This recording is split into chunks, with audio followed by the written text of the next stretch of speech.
on day one. We left home at about 2 o'clock yesterday to get down to the ferry where you've got to be half an hour before. It's not actually nice and casual to get on there. It's not cheap if you guys have looked through it before. It's about $350 for the ute and 2 bodies. Then we made our way, once we got over there, it was a nice smooth passage over. We got over, dropped onto the beach, watched someone get bogged, which is always nice and fun. You don't want to be that guy. I got tide pressures down to 15 and 18, and it's been really good. Nice and smooth everywhere. Made our way up to, is it Cow and Cow? Yeah. Halfway up, I'm not sure. Set up camp there and got picked up off the beach by one of the fellas. We went fishing. I caught a fish. Emma didn't. Tiny. It was a small fish, but it was a fish, and it even gave it a kiss and threw it back. Now we had a nice early night last night. Sunset over the west. It's always over the west. Sunset over the west coast, which is lovely over the water. Really nice. Had a fire, a couple of drinks. Fantastic, and that's what Born to Build's all about, is enabling you to drink beer in cool places. Now today we're going to head up. Plan is to stay at North Point tonight and catch a few of the sights along the way. If I can recommend anything that we've learned today, it's that when you're down at Blue Lagoon, which we are right now, if there's a lot of cars in the car park, turn around and try and get later, because it is it's not a big area, it's real busy. Alright, so you're going to watch the rest of our exploration now. Who's?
You've obviously been following along for this long. This is the second day completed. We're sitting here on the west coast watching the sunset, and we're set up for an absolute thriller. It's flat on the west coast, and really what a day it's been. We've been over to Honeymoon Bay, had a look at the champagne pools up on the North Point, and then shot over to the eastern side and had a bit of we nearly got blown off the eastern side, to be fair. It's nice and windy over there, but like everyone says, it's windy over there, it's lovely over here, so when you're planning your own trip, just run away from the wind and don't take what campsite you book too seriously, because no one else seems to.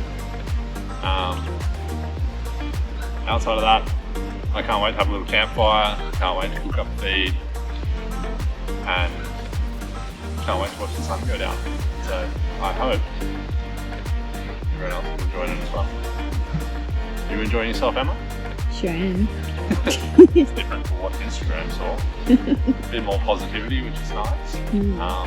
Show the people the sunset. Nice. What a load of this. Stunning. The view is spot on. Perfect. We're a big fan. Alright, that'll do.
For everyone taking the time to follow along at home, that's the down from the Cape Moreton Lighthouse. This little trail. You can just sort of explore the headland here. You can keep going all the way down to the rocks, but how far do you want to go? To the end of the earth. Until we fall off. She wants me to fall off. Oh well, goodbye.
So today we took off from the west side, so we're actually back at the same campsite again today.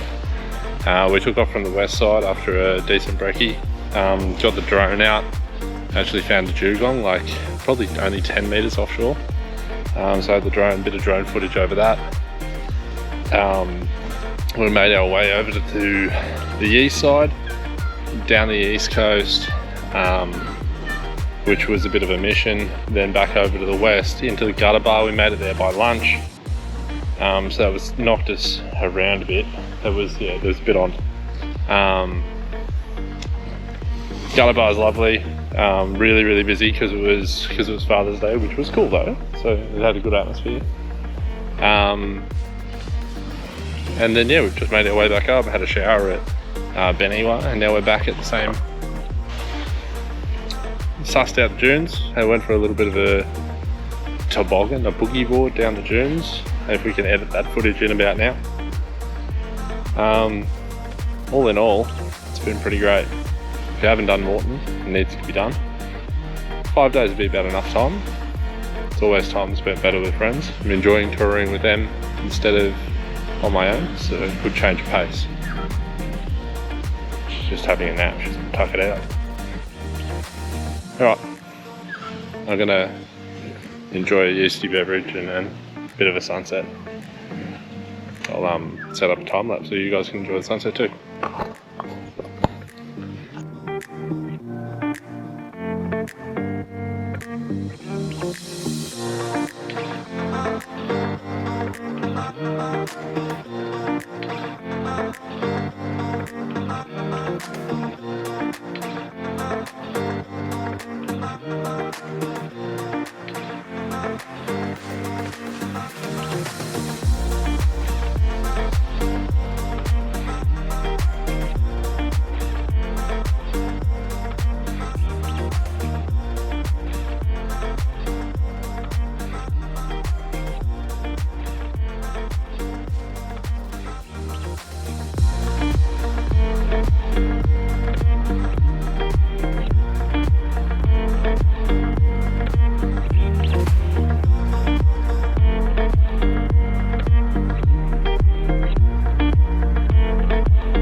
Welcome to day 4. Today we just set up for the day in that same spot. This morning we were looking at dugongs and turtles out over the water, just watching the boats go past and stuff, and it's looking, the weather's not real crash hot, sort of a little bit moody. I think it will get better as the day goes on. But all in all, we had a really big day yesterday, so today we'll just take it heaps easier. Make sure we get some more cinematics for you guys, and it's just down enjoying the sun at the moment. And I'm just messing around at camp. It'll be a nice way to spend the last full day here, and then in the morning we'll go down and do a little bit of scuba diving around the reef, and back to reality. A whole afternoon of clean up. We love that. So stoked. Ugh.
We're down here at Tangalooma, as you can probably see in the background. We wanted to come down to the wrecks, but it's too windy to go snorkeling, unfortunately, so it looks like we'll have to come back. I've had a great time. Emma assures me, even though she won't come on camera, that she's having a good time. It's been great. But yeah, we're really hanging out to go snorkeling, but we got a bunch of weather, as you would have seen throughout the video, especially yesterday. It was nice and windy, so it really put us by the car for most of the day. All in all, it's been a great trip. Had an absolute blast. I'm still a Fraser man, I think. You'll learn more about Fraser next year. But I hope you enjoyed watching. It's our first larger adventure video, and more of a production this time. I've put a bit more time into thinking about how we're putting it together. So I hope that it was obviously something a little bit different to the passion project stuff, and something that's pretty near and dear to me. I love doing this stuff, and I'm hoping to wrangle Ben into a couple of trips as well when he finds his way down to the Sunshine Coast early next year. All in all, thank you for watching, and we'll bloody see you on the next one.